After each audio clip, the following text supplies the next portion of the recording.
Today we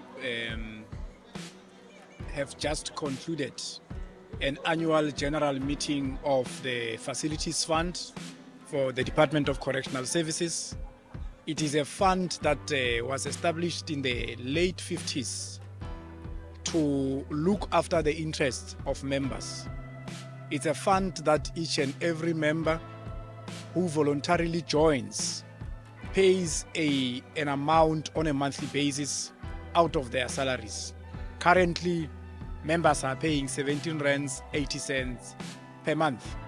Now, this fund existed over the years without hosting annual general meetings as it is stipulated in the Correctional Services Act regulations.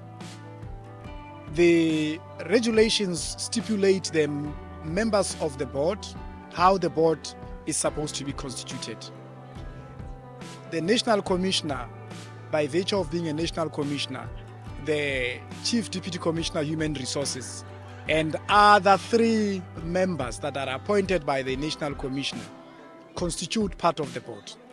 But most importantly, the regulations as per the Correctional Services Act are instructive on the National Commissioner convening an annual general meeting to elect 3 other members. Now, these 3 other members come from the general membership of the fund. As it stands, the general membership of the fund is 33,000 members.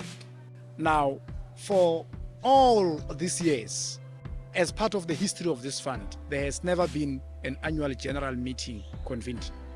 Now, it took this board, constituted by the current National Commissioner, to take a resolution and work towards that speedily for us to have the annual general meeting convened. This meeting came through meetings that happened in management areas, meetings of members of clubs that were convened at management area level, at regional level, and a delegation was elected to constitute the delegation at this conference. Now you have 15 members from each and every region participating in this annual general meeting of today. All these processes were overseen by the Independent Electoral Commission, the IEC, which also for us is a very, very, very, very, very good development in terms of how the fund is run. Now, we had free and fair elections. 3 members were elected. Now we have a fully constituted board. Now, in terms of what the board is supposed to do moving forward, the Board of Trustees, the Board of Trustees is supposed to make it a point that this Facilities Fund has got a strategy, it has got a plan, and that will come from a shared vision that was crafted today in the annual general meeting. The most important, apart from the issue of the election of the 3 members, outcome of this AGM of today was that for the first time, the constitution of the Facilities Fund was adopted by a representative body of all the 33,000 members. So now we have a constitution. Now the Board of Trustees is supposed to do its work according to that constitution. What was also shared in the meeting, which is very, very, very important, is the financial status of the Facilities Fund. Information that was not readily available or published. The commitment that the Board of Trustees made today is that the affairs of the Facilities Fund are going to be managed according to the highest standard of governance structures. And that highest standard is the King Corporate Governance Standards. Those are the standards that the Board of Trustees committed itself to. Lastly, what is also important is that the vision moving forward is that members should be involved in the affairs of the Facilities Fund, including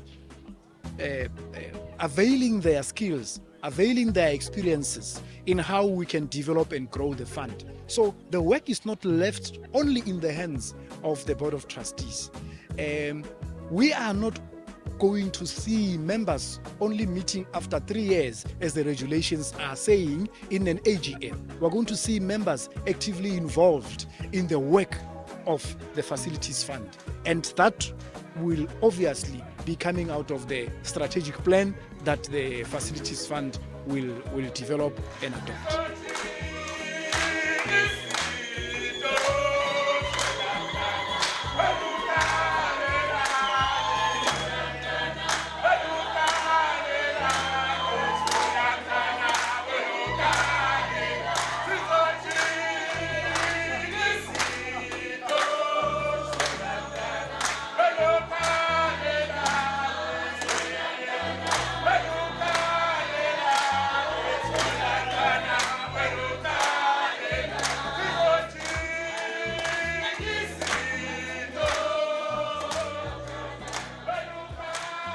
Thank you, thank you, thank you, thank you.